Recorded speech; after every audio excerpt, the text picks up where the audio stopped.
consecrated with the truth. Your word is consecrating truth. In the same way that you gave me a mission in the world, I give them a mission in the world. I'm consecrating myself for their sakes, so there'll be truth consecrated in their mission. I'm praying not only for them, but also for those who will believe in me. Because of them and their witness about me, the goal is for all of them to become one heart and mind, just as you, Father, are in me and I in you. So they might be one heart and mind with us. Then the world might believe that you, in fact, sent me. The same glory you gave me, I gave them. So they'll be as unified and together as we are, I and them, and you and me.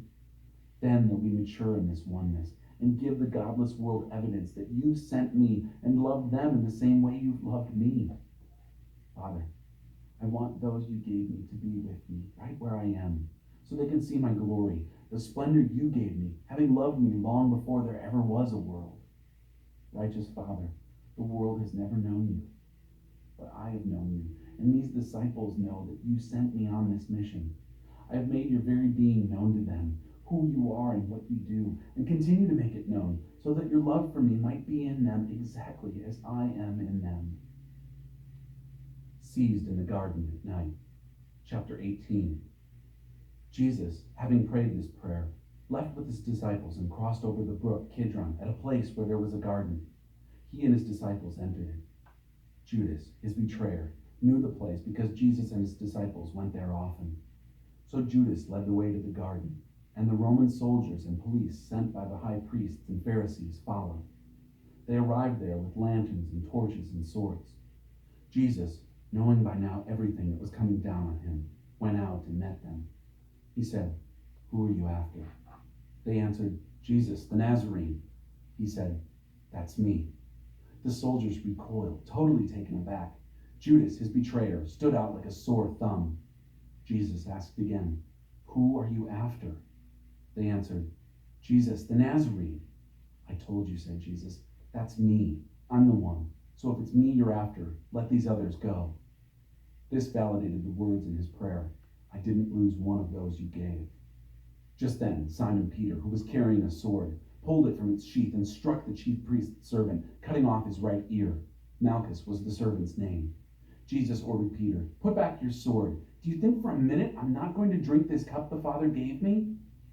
Then the Roman soldiers, under their commander, joined by the Jewish police, seized Jesus and tied him up. They took him first to Annas, father-in-law of Caiaphas. Caiaphas was the chief priest that year. It was Caiaphas who had advised the Jews that it was to their advantage that one man die for the people. Simon Peter and another disciple followed Jesus. That other disciple was known to the chief priest, and so he went in with Jesus to the chief priest's courtyard. Peter had to stay outside. Then the other disciple went out, spoke to the doorkeeper, and got Peter in. The young woman who was the doorkeeper said to Peter, "Aren't you one of this man's disciples?" He said, "No, I'm not." The servants and police had made a fire because of the cold and were huddled there, warming themselves. Peter stood with them, trying to get warm. The interrogation. Annas interrogated Jesus regarding his disciples and his teaching. Jesus answered, "I've spoken openly in public. I've taught regularly in meeting places in the temple, where the Jews all come together. Everything has been out in the open. I've said nothing in secret. So why are you treating me like a conspirator? Question those who have been listening to me. They know well what I have said. My teachings have all been above board." When he said this, one of the policemen there slapped Jesus across the face, saying, "How dare you speak to the chief priest like that?" Jesus replied, "If I've said something wrong, prove it. But if I've spoken the plain truth, why this slapping around?" Then Annas sent him, still tied up, to the chief priest, Caiaphas. Meanwhile, Simon Peter was back at the fire, still trying to get warm. The others there said to him, "Aren't you one of his disciples?" He denied it. "Not me." One of the chief priest's servants, a relative of the man whose ear Peter had cut off, said, "Didn't I see you in the garden with him?" Again, Peter denied it. Just then, a rooster crowed. The King of the Jews.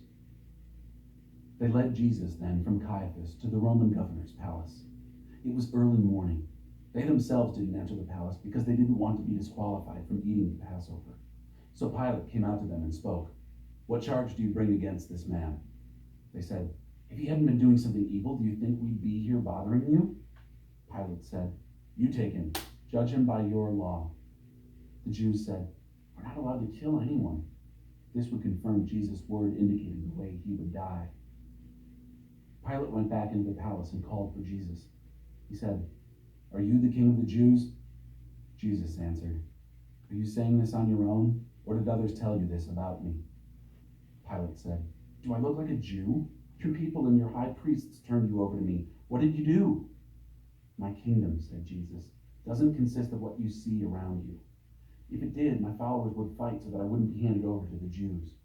But I'm not that kind of king, not the world's kind of king.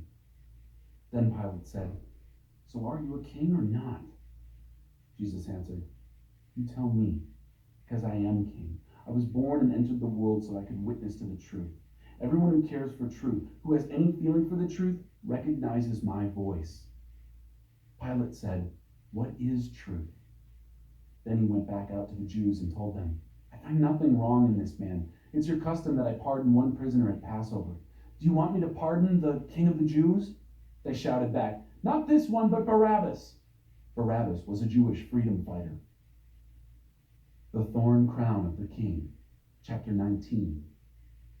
So Pilate took Jesus and had him whipped. The soldiers, having braided a crown from thorns, set it on his head, threw a purple robe over him, and approached him with, Hail, King of the Jews! Then they greeted him with slaps in the face. Pilate went back out again and said to them, I present him to you, but I want you to know that I do not find him guilty of any crime.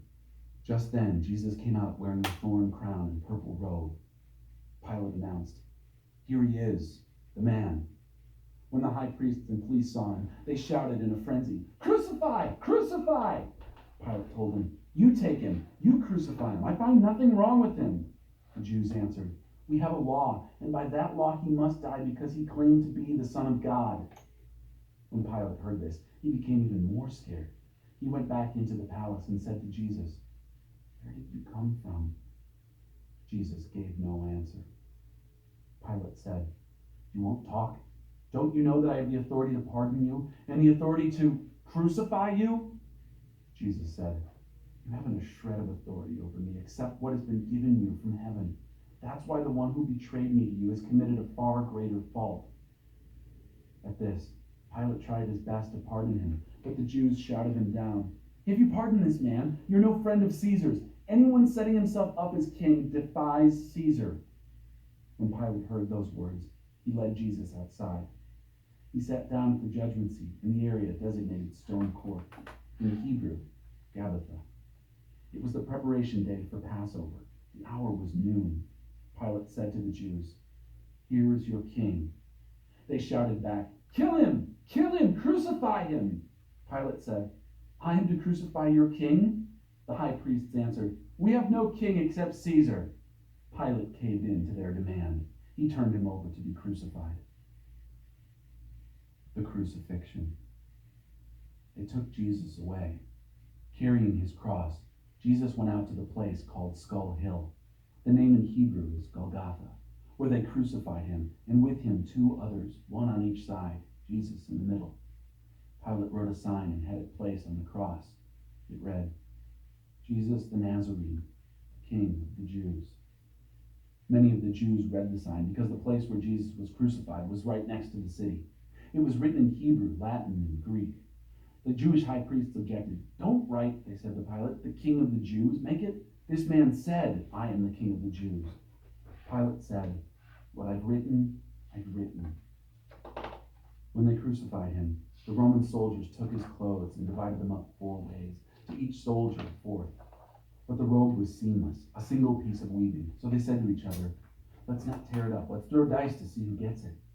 This confirmed the scripture that said, They divided up my clothes among them and threw dice for my coat. The soldiers validated the scriptures. While the soldiers were looking after themselves, Jesus' mother, his aunt, Mary, the wife of Clopas, and Mary Magdalene stood at the foot of the cross. Jesus saw his mother and the disciple he loved standing near her. He said to his mother, Woman, here is your son. Then to the disciple, Here is your mother. From that moment, The disciple accepted her as his own mother. Jesus, seeing that everything had been completed so that the scripture record might also be complete, then said, "I'm thirsty." A jug of sour wine was standing by. Someone put a sponge soaked with the wine on a javelin and lifted it to his mouth. After he took the wine, Jesus said, "It's done. Complete." Bowing his head, he offered up his spirit. Then the Jews, since it was the day of Sabbath preparation, and so the bodies wouldn't stay on the crosses over the Sabbath, it was a high holy day that year, petitioned Pilate that their legs be broken to speed death, and the bodies taken down. So the soldiers came and broke the legs of the first man crucified with Jesus, and then the other. When they got to Jesus, they saw that he was already dead, so they didn't break his legs. One of the soldiers stabbed him in the side with his spear. Blood and water gushed out. The eyewitness to these things has presented an accurate report. He saw it himself and is telling the truth so that you also will believe. These things that happened confirmed the scripture. Not a bone in his body was broken. And the other scripture that reads, "They will stare at the one they pierced." After all this, Joseph of Arimathea, he was a disciple of Jesus, but secretly because he was intimidated by the Jews, petitioned Pilate to take the body of Jesus. Pilate gave permission, so Joseph came and took the body. Nicodemus, who had first come to Jesus at night, came now in broad daylight, carrying a mixture of myrrh and aloes, about 75 pounds. They took Jesus' body and, following the Jewish burial custom, wrapped it in linen with the spices. There was a garden near the place he was crucified, and in the garden the new tomb in which no one had yet been placed. So, because it was Sabbath preparation for the Jews and the tomb was convenient, they placed Jesus in it. Resurrection. Chapter 20. Early in the morning on the first day of the week, while it was still dark, Mary Magdalene came to the tomb and saw that the stone was moved away from the entrance. She ran at once to Simon Peter and the other disciple, the one Jesus loved, breathlessly panting, "They took the master from the tomb. We don't know where they put him." Peter and the other disciple left immediately for the tomb. They ran, neck and neck. The other disciple got to the tomb first, outrunning Peter. Stooping to look in, he saw the pieces of linen cloth lying there, but he didn't go in. Simon Peter arrived after him, entered the tomb, observed the linen cloths lying there, and the kerchief used to cover his head not lined with the linen cloth, but separate, neatly folded by itself. Then the other disciple, the one who had gotten there first, went into the tomb, took one look at the evidence, and believed. No one yet knew from the scripture that he had to rise from the dead. The disciples then went back home. But Mary stood outside the tomb, weeping. As she wept, she knelt to look into the tomb and saw two angels sitting there, dressed in white, one at the head, the other at the foot of where Jesus' body had been laid. They said to her, "Woman, why do you weep?" "They took my master," she said, "and I don't know where they put him." After she said this, she turned away and saw Jesus standing there, but she didn't recognize him. Jesus spoke to her, "Woman, why do you weep? Who are you looking for?" She, thinking that he was the gardener, said, "Mister, if you took him, tell me where you put him so I can care for him." Jesus said, "Mary."